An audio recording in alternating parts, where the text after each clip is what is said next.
بسم الله الرحمن الرحيم. الحمد لله نحمده ونستعينه ونستغفره ونؤمن به ونتوكل عليه ونعوذ بالله من شرور أنفسنا ومن سيئات أعمالنا. من يهده الله فلا مضل له ومن يضلله فلا هادي له، ونشهد أن لا إله إلا الله وحده لا شريك له، ونشهد أن سيدنا ومولانا محمدا عبده ورسوله صلى الله عليه وعلى آله وأصحابه وأتباعه وأزواجه وذرياته وأهل بيته وبارك وسلم تسليما كثيرا كثيرا. أما بعد، فقد قال الله تبارك وتعالى في القرآن المجيد والفرقان الحميد: أعوذ بالله من الشيطان الرجيم، بسم الله الرحمن الرحيم. لو أنزلنا هذا القرآن على جبل لرأيته خاشعا متصدعا من خشية الله، وتلك الأمثال نضربها للناس لعلهم يتفكرون. وقال الله تبارك وتعالى: إنا نحن نزلنا الذكر وإنا له لحافظون. وقال النبي صلى الله عليه وسلم: أعرضوا القرآن واتبعوا غرائبه فرائضه. وقال النبي صلى الله عليه وسلم: أنزل القرآن على 7 أحرف لكل زهر وبطن ولكل حد مطلع، أو كما قال عليه الصلاة والسلام: صدق الله العظيم وصدق رسوله النبي الكريم ونحن على ذلك لمن الشاهدين والشاكرين والحمد لله رب العالمين. اس مدرسے کے مدرسہ تجوید القرآن کے روح رواں میرے کارواں حضرت مولانا قاری محمد تنویر خان صاحب قاسمی دامت برکاتہم العالیہ اور مولانا سلیم صاحب، دیگر موقر علماء کرام، عزیز طلبہ، اہلیان طلبہ، ہم سب کے لیے بڑی سعادت مندی کا موقع ہے. ہم بھی اس میں شامل ہیں، آپ بھی شامل ہیں، اور خصوصاً یہ بستی جس پر اللہ رب العزت کے انوارات، اللہ رب العزت کی تجلیاں اور اللہ رب العزت کی برکتیں، اس کا نزول ہم اور آپ ہر آئے دن دیکھتے رہتے ہیں. یہ بہت بڑی سعادت مندی ہے کہ ہمارے مدرسوں سے اور اب تو مکتبوں میں بھی الحمدللہ طلباء اور طالبات دونوں حفظ کر رہے ہیں اور حفظ کر کے فارغ ہو رہے ہیں. ایسی ہی میں بغیر کسی مبالغے کے یہ بات عرض کرتا ہوں اور اکثر کہتا رہتا ہوں کہ الحمدللہ مدرسہ تجوید القرآن کے جو حفاظ ہمارے ہاں پڑھنے کے لیے آتے ہیں، خصوصی کورس کرنے کے لیے، اور اب تک جتنے آئے ہیں ان سب کا قرآن بہت اچھا رہا، بہت اچھا پڑھتے ہیں، انداز اچھا، لب و لہجہ اچھا اور پختگی بھی الحمدللہ. اس سے اندازہ ہوتا ہے کہ مدرسہ حاضہ کے جو اساتذہ ہیں وہ بڑی عرق ریزی کرتے ہیں، بڑی محنتیں کرتے ہیں، بڑی کاوشیں کرتے ہیں اپنے طلباء کو سنوارنے اور بنانے کے لیے. آج پھر سعادت مندی کا موقع ہمارے پاس یہ آیا ہے کہ 2 طلباء نے حافظ فہیم صاحب کے پاس حفظ قرآن مکمل کیا ہے، اور ممکن ہے کہ ان 2 طلباء نے ایک بیٹھک میں قرآن سنا دیا ہوگا. یہ بڑی سعادت مندی کی بات ہے. اور سب سے بڑی سعادت مندی کی بات یہ ہے کہ اللہ تعالیٰ نے امت کا تعلق قرآن سے جوڑا ہے. قرآن سے آج تک ملت جڑی ہوئی ہے. کوئی تلاوت کر رہا ہے، اس کے ذریعے سے ثواب کما رہا ہے. کوئی قرآن کریم کا فہم حاصل کر رہا ہے، سمجھ حاصل کر رہا ہے. اللہ تعالیٰ نے جو احکامات اس میں نازل فرمائے ہیں اس پر عمل کرنے کی کوشش کر رہا ہے. یہ ہم سب کے لیے بڑی سعادت مندی کی بات ہے. ایک واقعہ یاد آتا ہے، ابھی کچھ ہی دنوں پہلے عالم اسلام کی سب سے بڑی شخصیت، تصوف سے تعلق رکھنے والی، دلوں کو گرمانے والی اور دلوں کا تزکیہ اور تصفیہ کرنے والی اور اوصاف رذیلہ کو دلوں سے دھونے والی اور اوصاف حمیدہ کو انسانوں کے دلوں کے اندر ڈالنے والی شخصیت حضرت مولانا پیر ذوالفقار صاحب نقشبندی، جن کو ہم آج رحمت اللہ علیہ کہہ رہے ہیں.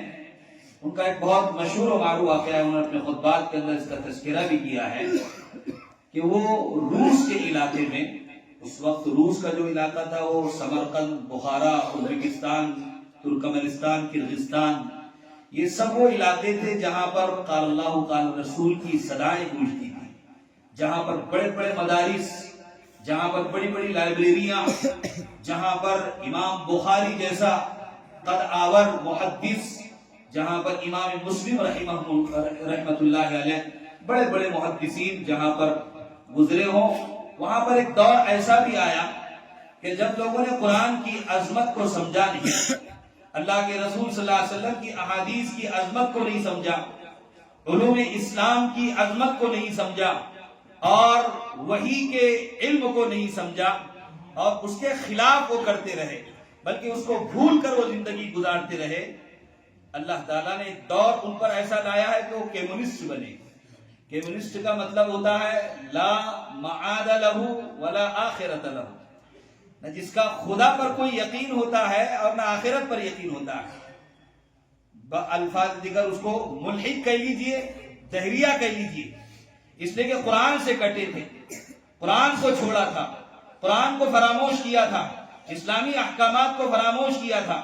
اللہ تعالیٰ نے اس دہریت سے اور اس الحاظ سے ان کو گزارا. اس علاقے میں حضرت مولانا کا سفر ہوا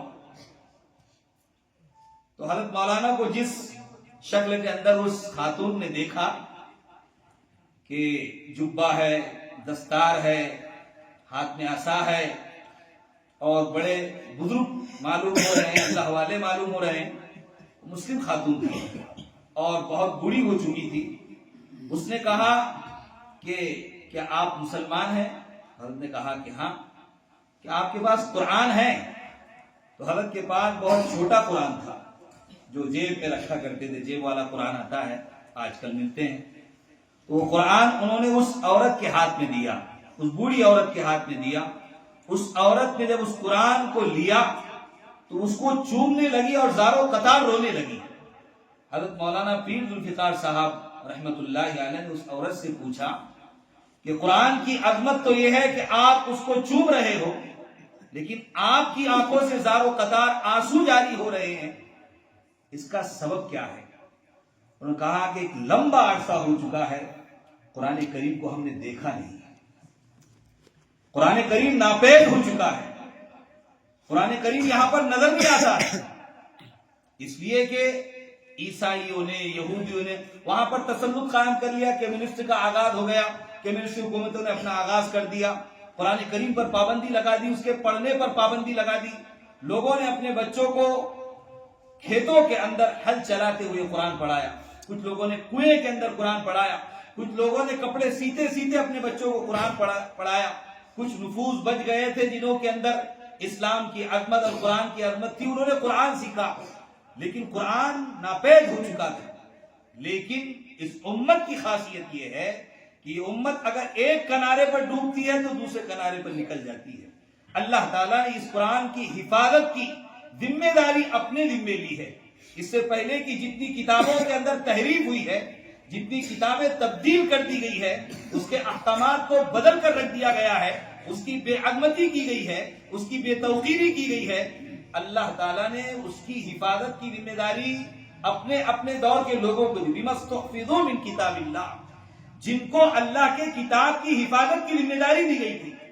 اب جن لوگوں کے ذمہ داری دی گئی تھی انہوں نے اس کی حفاظت نہیں کی، لہذا آج صحیح شکل میں نہ توریت موجود ہے، نہ زبور موجود ہے، نہ انجیل موجود ہے، نہ ہی اور دیگر صحف سماویہ موجود ہے، لیکن قرآن آج اپنی اصلی حیت کے ساتھ، اپنی اصلی شکل کے ساتھ، اپنے زیر و زبر کے ساتھ، اپنے الفاظ کے ساتھ، اپنے معانی کے ساتھ اور اپنے مطالب کے ساتھ اور اپنی تفسیروں کے ساتھ اور اپنے دقائق اور اپنے لطائف باریک نکات کے ساتھ آج قرآن کریم محفوظ ہے، اس لیے کہ اللہ تعالیٰ نے اس کی حفاظت کی ذمہ داری اپنی ذمہ لی۔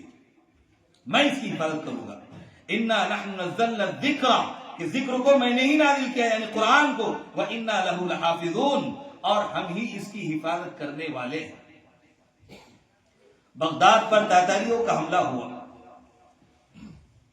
ایسا لگ رہا تھا، علی ندوی رحمۃ اللہ علیہ نے تاریخ دعوت و عزیمت کے اندر یہ بات لکھی ہے کہ اسلام کے قلب و جگر پر حملے ہوئے، ایسا محسوس ہو رہا تھا، اور ایسا لگ رہا تھا کہ اسلام کو اب دوبارہ اٹھنے کا موقع نہیں ملے گا۔ تاتاریوں کا جب حملہ ہوا، بے شمار علماء کی کتابیں، بغداد کی کتابیں، حتیٰ کہ قرآن کریم دجلہ اور فرات کے نظر کر دیے گئے۔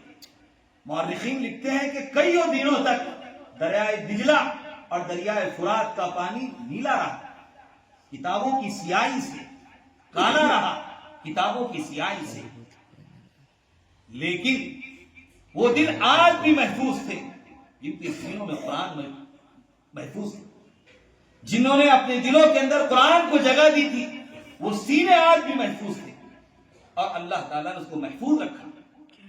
امام عطا اللہ شاہ بخاری رحمت اللہ علیہ کا ایک سے مناظرہ ہوا تھا ہمارے ملک ہندوستان کے اندر، قرآن پر مناظرہ، کہ قرآن واقعی اللہ تعالیٰ کی طرف سے منزل من اللہ کتاب ہے، اللہ کی طرف سے نازل کردہ کتاب ہے، حضرت جبرائیل اس کو لے کر آئے ہیں اور یہ محمد صلی اللہ علیہ وسلم پر نازل ہوئی ہے۔ اگر یہ کتاب واقعتاً آسمان سے نازل کردہ ہے تو چلو مناظرہ کر لیتے ہیں۔ مناظرے کی شکل کیا بنی؟ مناظرے کی شکل یہ بنی کہ آپ انجیل اٹھائیں گے، اولڈ ٹیسٹمنٹ، نیو ٹیسٹمنٹ، اناجیل اربعہ، اس کو آپ اپنے پاس رکھیں گے اور میں قرآن رکھتا ہوں، اور یہ آتش ہے، یہ آگ ہے، اس میں ہم دونوں ہی کود جائیں گے۔ اور جس مرد نے یہ بات کہی تھی اس کو اللہ کی ذات پر اتنا توکل اور اتنا یقین تھا، یہ قرآن مجھے جلا نہیں سکتا ہے۔ اب اس دہریے نے، اس پادری نے قرآن کریم پر وہ جو کتاب تھی ان کی، اس پر مسالہ لے کر آیا، تو ظاہر سی بات ہے وہ ہکا بکا رہے گا، اس نے نہ آگ کے اندر چھلانگ لگائی، نہ ہی آگ کے اندر وہ کودا اور وہاں سے فرار ہو گیا، اس لیے کہ اللہ تعالیٰ نے اس قرآن کی حفاظت کی ذمہ داری لی ہے۔ ورنہ آج ایک معمولی سی کتاب جس کو مراٹھی میں انکل پی کی کتاب کہتے ہیں، ہم نے تو پڑھی ہے وہ آ ای والی کتاب، انکل پی کی کتاب شاید کوئی یاد نہ کر پائے، اول تا آخر، شروع سے لے کے آخر تک، بہت معمولی آتی ہے، چھوٹی سی کتاب آتی ہے، اس کو حفظ نہیں کر سکتا ہے، لیکن 30 پاروں کا قرآن ایک حافظ قرآن اپنے سینے میں محفوظ کر لیتا ہے، اور پھر اس سے پوچھا جائے امتحان کے موقع سے کہ یہاں سے پڑھو، یہاں سے پڑھو، اس رکوع سے پڑھو، کوئی الٹا پڑھ رہا ہے، کوئی صفوں کے ساتھ پڑھ رہا ہے، ایسے ایسے حفاظ تیار ہو رہے ہیں کہ جب ان کو سنا جاتا ہے اور جب ان کو دیکھا جاتا ہے تو عقلیں دنگ رہ جاتی ہیں، اور انسان مجبور ہو جاتا ہے یہ کہنے پر کہ جیسے کہ امرؤ القیس نے کہا تھا اس وقت جب اللہ کے نبی صلی اللہ علیہ وسلم نے انا اعطیناک الکوثر کی آیت، بس انا اعطیناک الکوثر اتنا لکھ کر آپ نے خانہ کعبہ پر لگایا تھا، اس وقت کے بڑے بڑے بلغاء اور بڑے بڑے شعراء ان کو چیلنج کیا تھا کہ آؤ اس کے آگے کا مصرع بناؤ، اگر تم یہ کہتے ہو کہ کسی شاعر کا کلام ہے، کسی کاہن کا کلام ہے، تو آؤ میں نے یہاں پر ایک مصرع لکھ دیا ہے، انا اعطیناک الکوثر کا۔ تو اس وقت کا شاعر ذلی، سب سے بڑا گمراہ شاعر امرؤ القیس اس نے کہہ دیا تھا لیس ھذا من کلام البشر، خدا کی قسم یہ کسی انسان کا، کسی بشر کا کلام ہی نہیں ہے۔ تو عقلیں دنگ رہ جاتی ہے۔ تو میرے عزیزو، اللہ تعالیٰ نے ہم سب کو قرآن دیا ہے، قرآن کی عظمت کو جب تک ہم سمجھتے رہیں گے، اس کو علامہ اقبال نے بقول علامہ اقبال کے، وہ معزز سے زمانے میں مسلمان ہو کر اور اب خار ہوئے تاریخ قرآن ہو کر، جہاں جہاں ملت پٹ رہی ہے، جہاں جہاں ملت مار کھا رہی ہے، جہاں جہاں پر ملت کو ذلت اور نکبت اور اس کا سامنا اس کو کرنا پڑ رہا ہے، اس کی خالص وجہ یہی ہے کہ قرآن سے ہماری دوری ہے، قرآن کو ہم نے سمجھا نہیں ہے۔ جہاں جہاں بھی ایسا ہو رہا ہے قرآن سے ان کا تعلق نہیں ہے، اس لیے اللہ تعالیٰ نے ذلت مقدر کر دی، ذلت مسکنت مقدر کر دی کہ ذلت ان کا مقدر بن جائے گا۔ اس لیے قرآن کی عظمت کو انہوں نے جانا نہیں ہے، اس لیے قرآن کی عظمت کو جاننا ہے۔ اللہ کے نبی صلی اللہ علیہ وسلم نے ان لوگوں کے بارے میں کہا جو لوگ قرآن پڑھاتے ہیں، ان کو اللہ کے نبی صلی اللہ علیہ وسلم نے خیر کہا۔ اللہ کے نبی کسی کو شر کہتے ہیں اور کسی کو خیر کہتے ہیں، تو یہ خیر دنیا کا سب سے بڑا خیر ہوتا ہے، اور کسی کے بارے میں کہتے یہ شر ہے تو یہ دنیا کا سب سے بڑا شر ہوتا ہے۔ اللہ کے نبی صلی اللہ علیہ وسلم نے قرآن کریم کے پڑھانے والوں کو کہا خیرکم من تعلم القرآن وعلمہ، تم میں سب سے بہترین شخص وہ ہے جو قرآن پڑھتا ہو اور پڑھاتا ہو۔ قرآن پڑھنے والا بھی خیر ہے، بہتر ہے، اور قرآن کریم کو پڑھانے والا بھی بہتر ہے۔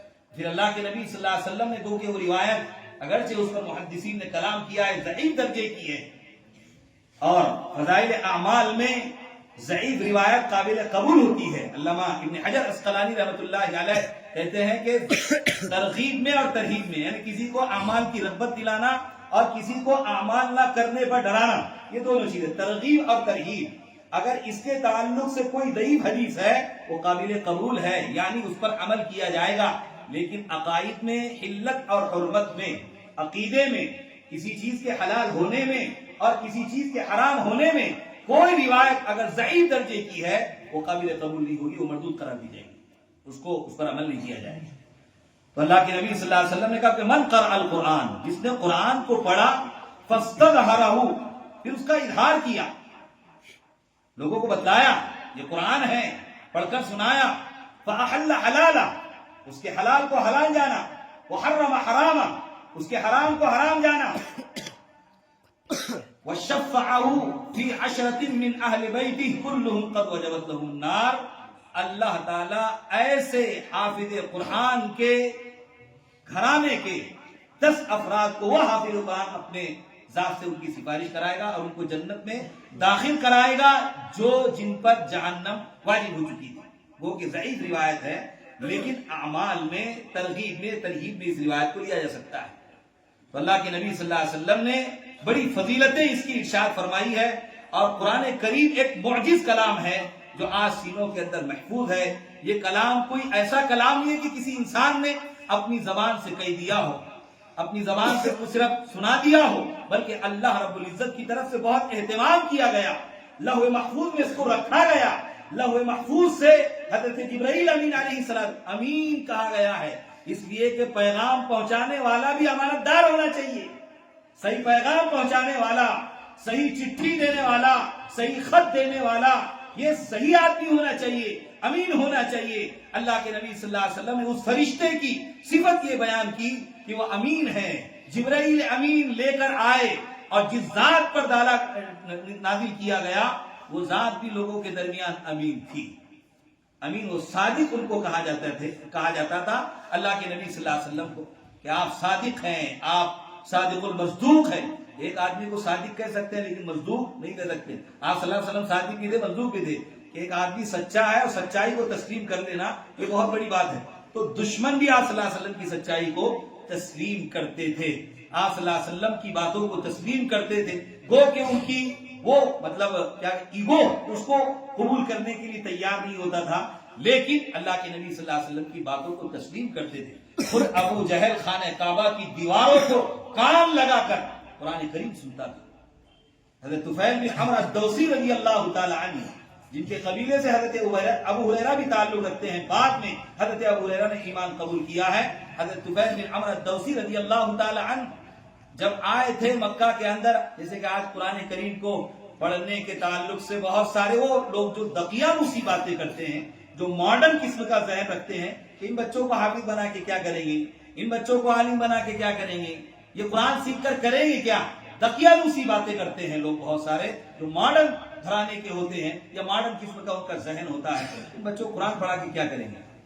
تو قرآن سے روکا ہے۔ وَقَالَ الَّذِينَ كَفَرُوا لَا تَسْمَعُوا لِهَذَا الْقُرْآنِ، اس دور میں تو کافروں نے کہا تھا اس قرآن کو مت سنو، وَالْغَوْا فِيهِ، شور و شرابہ کرو، لَعَلَّكُمْ تَغْلِبُونَ، شاید کہ تم غالب آ جاؤ ان لوگوں پر۔ حضرت ابوبکر صدیق رضی اللہ تعالی عنہ کے قرآن پر پڑھنے پر پابندی لگائی۔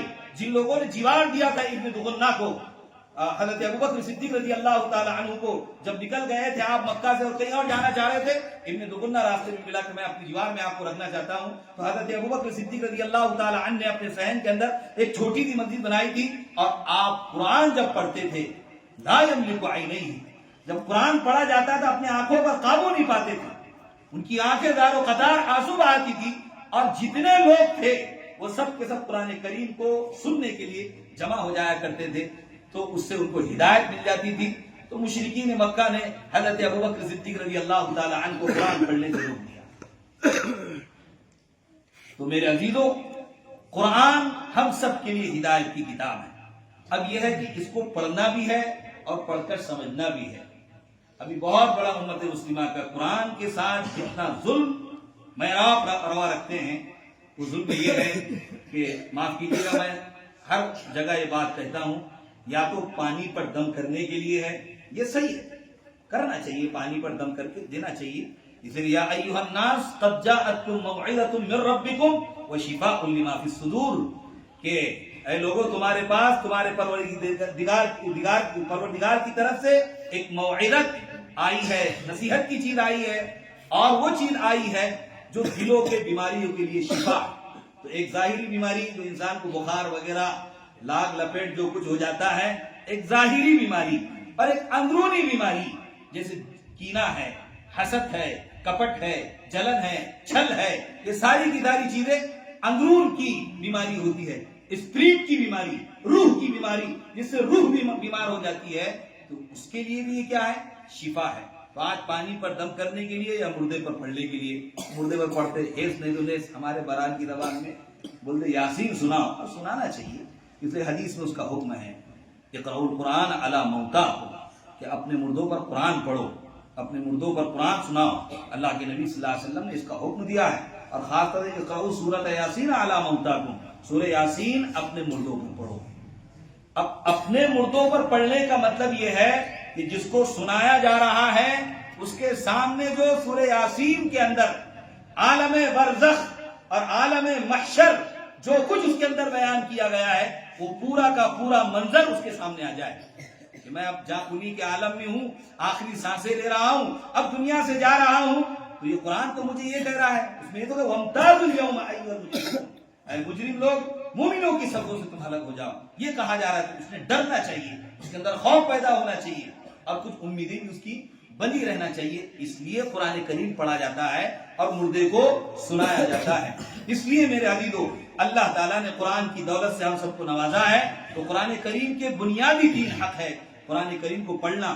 ان بچوں کے توسط سے پوری ملت کو پیغام ہے، بچوں نے حفظ کیا، انشاءاللہ یہ آئندہ سال کسی مدرسے کے اندر عالمیت کرنے کے لیے جائیں گے، قرآن کریم کا فہم، قرآن کریم کے الفاظ، اس کے معانی اور اس کے مطالب، اس کی تفسیر اور اس کی تشریح یہ سیکھیں گے اور لوگوں کو آ کر بتلائیں گے۔ تو ان بچوں کے توسط سے ملت کو یہ پیغام دیا جا رہا ہے کہ ملت شعور میں آئے، بیداری میں آئے، اور ایسے اداروں کو اور ایسے مکاتب کو جہاں پر قال اللہ قال الرسول کی صدائے گونجتی ہے، وہاں پر تعاون پیش کرے۔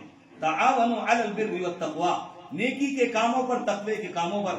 قرآن پڑھانا نیکی کا کام ہے، قرآن پڑھانا تقوی کا کام ہے، قرآن پڑھانا متقی کا کام ہے، قرآن سیکھنا ایک متقی کا کام ہے، جس کے سامنے خوف خدا ہے، جس کے سامنے اللہ رب العزت کا ڈر ہے، جس کے سامنے یہ ہے کہ وہ جواب دہی کا احساس رکھتا ہے۔ قرآن کریم وہ کتاب ہے۔ تو اب یہ ہے کہ تعاونوا علی البر والتقوی، نیکی کے کاموں پر، تقوی کے کاموں پر ایک دوسرے کا تعاون ہونا چاہیے۔ ولا تعاونوا علی الاثم والعدوان، ظلم زیادتی کے کاموں پر اور گناہ کے کاموں پر ایک دوسرے کا تعاون نہیں ہونا چاہیے. ہمارا وہ پیسہ اور ہماری وہ دولت اور ہمارا وہ سرمایہ جو شادی بیاہ کی نظر ہو جاتا ہے، آج ریسپشن کے نام پر، ولیموں کے نام پر بے دریغ پیسہ خرچ کیا جا رہا ہے، لیکن ملت اس کو سمجھنے کے لیے تیار نہیں ہے. کروڑ ہاں کروڑ روزانہ اتنا پیسہ خرچ ہوتا ہے. آج بھی مدرسے اپنی اس حالت کے اندر ہے کہ ان پر قرض ہے. اساتذہ کو کبھی کبھی تنخواہیں 2-3 مہینے کی نہیں ہوتی ہے.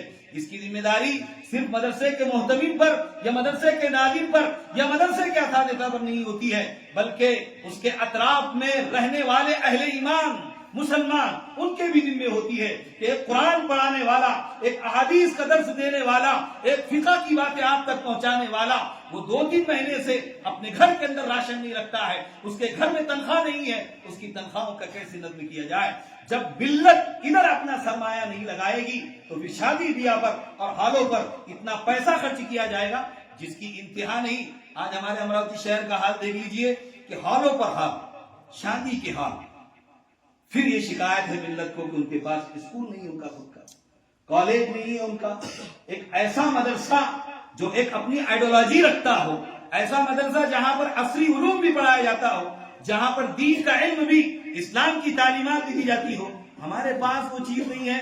پھر شکایتیں ہیں تو ہم یہ بھی تو غور کریں، شکایت یہ بھی ہے کہ ہمارے پاس ہمارا میڈیا نہیں ہے. کیسے آپ کے پاس ہوگا کہ آپ کا روزانہ اگر امراوتی شہر میں ادھر بلگاؤں کے رستے پر اور رنگ روڈ کے رستے پر اگر 20 ہال ہے، میں نے ایک بڑا تجزیہ کیا اور اکثر جگہ ایک بات کہتا ہوں کہ اگر روزانہ ایک ہال پر 5 لاکھ روپے خرچ ہو رہا ہے تو 20 ہال پر تو 1 کروڑ خرچ ہو رہا ہے. والا خالی صاحب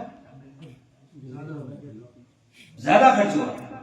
ملت روزانہ 1 کروڑ خرچ کر رہی ہے، کھانے کی نظر کر رہی ہے، تو ثواب بھی نہیں ہے. کہیں نہیں لکھا ہے کہ شادی کے کھانے میں ثواب ہے. ہاں ولیمہ سنت ہے، اولم بشار، ولیمہ کرو اگرچہ ایک بکری ہی ہو. تو میں کبھی کبھی تعجب کرتا ہوں اس حدیث پر کہ اللہ کے نبی شادی کہا ہے بکری، اولم بالبقرہ. تو اگر بول دیتے کہ ولیمہ کرو اگر گائے کے ذریعے سے ہو تو پتہ نہیں ملت کہاں تک جاتی ہے، بہت آگے تک جاتی ہے. تو ملت کا سرمایہ صحیح معنوں میں یہ ہے، ملت کی دولت جو ہے وہ غلط جگہ لگ رہی ہے. ایسے جگہ لگا کر میرے عزیزو ہم ذخیرہ آخرت کریں. یقیناً یہی وہ مطلب ایمان بالغیب ہے کہ جب اللہ کے راستے میں ہم دے دیں گے، مدرسوں میں ہم دے دیں گے، بچوں کو کسی کی کفالت اپنے ذمہ لے لیں گے، تو میرے عزیزو یہی چیز کل قیامت کے دن آپ کے لیے جنت میں جانے کا باعث، جہنم سے آڑ کا باعث اور اللہ رب العزت کی رضا و رضوان کا باعث اور اللہ کے نبی صلی اللہ علیہ وسلم کے ہاتھوں سے جام کوثر پینے کا باعث بنے گا. اگر ہم نے صحیح جگہ اپنا پیسہ لگایا ہے تو آج ملت کو ضرورت ہے. اس لیے مدارس کو مضبوط کیجیے، مکاتب کو مضبوط کیجیے، اپنے مساجد کو مضبوط کیجیے. جب تک کہ یہ چیزیں مضبوط ہیں یہ ملت اسلامیہ کے لیے ریڑھ کی ہڈی کی حیثیت رکھتی ہے. اور ریڑھ کی ہڈی کے بارے میں آپ لوگ جانتے ہیں، ریڑھ کی ہڈی کام کرنا بند کر دے تو آدمی بیڈ لیس ہو جاتا ہے، وہ کسی کام کا نہیں ہے. اگر ملت کی ریڑھ کی ہڈی توڑ دی گئی تو ظاہر سی بات ہے ملت بھی بیڈ لیس ہو جائے گی، سو جائے گی. ملت پھر کسی کام کی نہیں رہے گی اور یہ ہم سب کی ذمہ داری بنتی ہے. اس لیے میرے عزیزو قرآن کریم کی عظمت کو جاننا اور قرآن کریم کی عظمت کو پہچاننا یہ میری اور آپ کی ذمہ داری ہے. اللہ کے نبی صلی اللہ علیہ وسلم نے کہا کہ اعرب القرآن، قرآن پر اعراب دو. یہاں 2 باتیں ہیں، قرآن پر اعراب دو. محدثین کہتے ہیں کہ اعراب دو یعنی زبر زیر پیش. پہلے نہیں تھے نا، بعد میں زبر زیر پیش دیے گئے ہے کہ نہیں؟ پہلے نہیں تھے زبر زیر پیش. فتح، نصب، جر، کسرہ یہ سب پہلے نہیں تھا، یہ تو بعد کے ادوار میں آیا. تو اعرب القرآن، قرآن کو اعراب دو. کہاں پر زبر آنا چاہیے، کہاں پر زیر آنا چاہیے، کہاں پر پیش آنا چاہیے، کیونکہ الفاظ پر زیر و زبر سے معنی کے اندر تبدیلی بھی آ جاتی ہے. صراط الذین انعمت علیہم کی جگہ صراط الذین انعمت علیہم پڑھ دیے. تو مفتی صاحب بھی بیٹھے ہوئے ہیں، وہ فتویٰ دیں گے، مسئلہ بتائیں گے. نماز کیا ہو چکی؟ فاسد. کیا ہو چکی؟ یہ فحش غلط ہے، نماز فاسد ہوگی. وہاں پر آپ نے دعا مانگی کہ اے اللہ مجھے اس راستے پر چلا جس پر تو نے انعام کیا، اور ہم بول رہے ہیں کہ اے اللہ مجھے اس راستے پر چلا جس پر میں نے انعام کیا. تو الفاظ زبر زیر کی وجہ سے الفاظ کے اندر کیا آ گئی؟ تبدیلی آ گئی. اور قرأت کی اصطلاح میں اسی کو میرے خیال سے لہن جلی کہتے ہیں. لہن جلی کہ ایسی غلطی جس کو قاری بھی سمجھتا ہے اور غیر قاری بھی سمجھتا ہے. تو انعمت علیکم قاری صاحب بھی سمجھیں گے اور جو پیچھے پڑھنے والے ہیں وہ بھی سمجھیں گے. اور ایک ہوتی ہے لہن خفی جس کو صرف قاری ہی سمجھتا ہے کہ کہاں پر آپ نے اخفا کیا نہیں کیا, کہاں پر اظہار کیا کہاں نہیں کیا, کہاں قلقلہ آپ کو کرنا چاہیے تھا کہاں نہیں کیا آپ نے, کہاں پر حروف یرملون کو استعمال کرنا چاہیے تھا آپ نے نہیں کیا. تو ظاہر سی بات ہے یہ لہن خفی کے اندر آتی ہے, اس کو صرف قاری سمجھتا ہے. تو پڑھنے کا طرز بھی حضرت عثمان غنی رضی اللہ تعالی عنہ کے دور سے چلا آ رہا ہے. کیا پڑھنے کا سوز و گداز ہے اہل عرب پر اللہ تعالیٰ نے قرآن کریم کو نازل کیا ہے. آپ قاری صاحب نے مجھ سے نماز پڑھانے کے لیے کہا کہ میں نے کہا کہ نہیں آپ پڑھائیں گے. قاری صاحب کا جو سوز و گداز ہے پڑھنے کا وہ بڑا عجیب و غریب ہے, بہت اچھا لگتا ہے ان کے پیچھے نماز پڑھنے میں. تو جب قرآن کریم اس درد کے ساتھ اور اس قرب کے ساتھ اور اس لب و لہجے کے ساتھ پڑھا جاتا ہے تو اس کا فائدہ بھی ہوتا ہے, سننے والے محظوظ ہوتے ہیں. تو یہی ہمارے حفاظ ہیں, یہی ہمارے قراء ہیں جو جگہ جگہ تراویح پڑھانے کے لیے جاتے ہیں اور لوگ ان کی آوازوں سے محظوظ ہوتے ہیں. اس لیے میرے عزیزو علماء کی, ائمہ کی, مفتیان کی قدر کرنا سیکھیں. اب ہم کو بولنا پڑ رہا ہے, یہ تو الفاظ آپ لوگوں کے بولنے کے ہیں کہ بھائی ان کی قدر کرو کر کے, یہ ہمارے بولنے کے نہیں ہے, یہ تو آپ لوگوں کے بولنے کے ہے کہ ان کی قدر کرو. لیکن اب وہ ایسا ہے کہ جو سویا ہوا ہے اس کو جگاؤ تھوڑا سا, تو جگانے کا کام کیا جا رہا ہے. اس لیے کہ رہتے ہوئے قدر کر لینا یہ قدر مانی جاتی ہے, اور چلے جانے کے بعد پھر قدر کرنا. بڑے اچھے آدمی تھے چلے گئے, وہ تو قبر کے اندر سو گئے بیچارے, منو مٹی ان کے اوپر ڈال دی گئی. اس کے بعد کا جو آدمی کو قدر کے لفظ استعمال ہوتے ہیں نا وہ قدر نہیں, وہ افسوس ہوتا ہے, وہ افسوس ہے, قدر نہیں ہے. اس لیے میرے عزیزو اللہ تعالیٰ نے اس بستی کو بہت مطلب مبارک بنایا ہے. گویا کہ یہ شجر طیبہ ایک مبارک درخت ہے, اصلھا ثابت, جس کی جڑیں بڑی مضبوط ہے, وفرعھا فی السماء, اور جس کی شاخیں آسمان میں ہیں. یہاں کے پڑھنے والے بچے جس دن ان کے الفاظ سے, ان کے منہ سے قرآن کریم کے الفاظ نکلتے ہیں, وفرعھا فی السماء, وہ آواز, وہ الفاظ اور وہ قرآن کریم کی آیات عرش الہی سے ٹکراتی ہے, اللہ اس کو سنتا ہے, فرشتے اس کو سنتے ہیں, اور وہ ثابت زمین کے اندر گڑی ہوئی, اس کو کوئی ختم نہیں کر سکتا ہے, اس کو کوئی توڑ نہیں سکتا ہے. یہ شجر طیبہ ہے, شجر خبیثہ نہیں ہے. شجر خبیثہ اجتثت من فوق الارض, زمین کے اوپر سے اکھاڑ کر اس کو پھینک دیا جاتا ہے, ما لہا من قرار, اور اس کے لیے کوئی قرار نہیں ہوتا ہے. تو اللہ تعالیٰ نے ہم سب کو ایک بہت بہترین موقع عطا فرمایا ہے, اور قابل مبارکباد ہے ہمارے طلبہ بھی, اور قابل مبارکباد ہے ان کے استاد محترم حضرت حافظ محمد فہیم صاحب اور دیگر اور اساتذہ کرام, اور قابل مبارکباد ہے ان کے والدین جن کو کل قیامت کی دن تاج پہنایا جائے گا. اللہ تعالیٰ سے دعا کریں کہ جو بکھری ہوئی باتیں آپ لوگوں کے سامنے کہی گئی, اللہ تعالیٰ ہم سب کو ان باتوں پر عمل کرنے کی توفیق نصیب فرمائے, زندہ رکھ اسلام پر, موت ایمان پر فرمائے. وآخر دعوانا الحمدللہ رب العالمین. أعوذ بالله من الشيطان الرجيم. بسم الله الرحمن الرحيم. قل هو الله أحد الله الصمد لم يلد ولم يولد ولم يكن له كفوا أحد. بسم الله الرحمن الرحيم.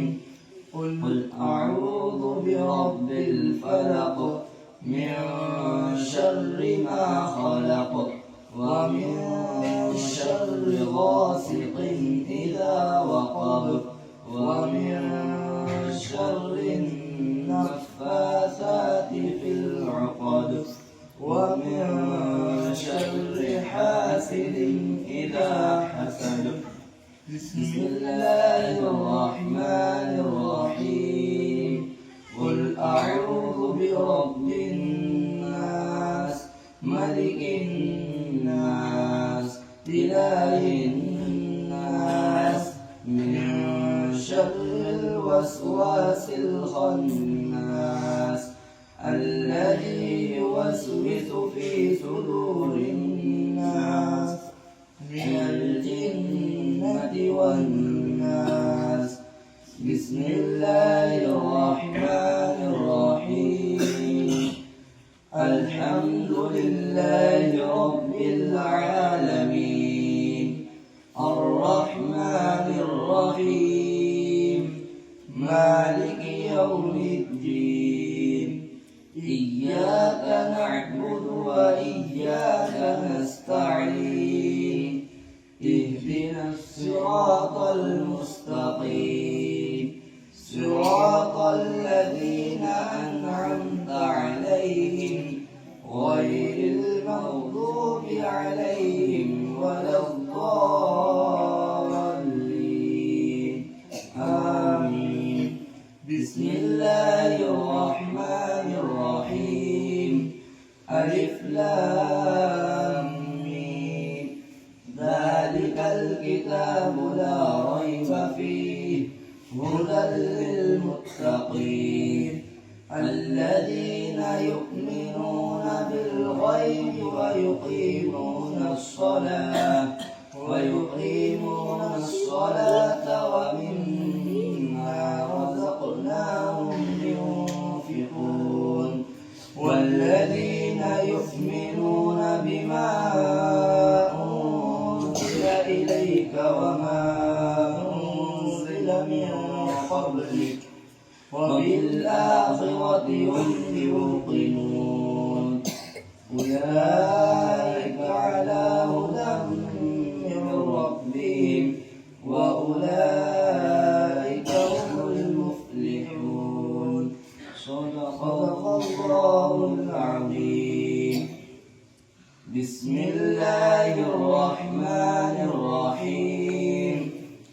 اللهم آنس وحشتنا في قبورنا. اللهم ارحمنا بالقرآن العظيم واجعله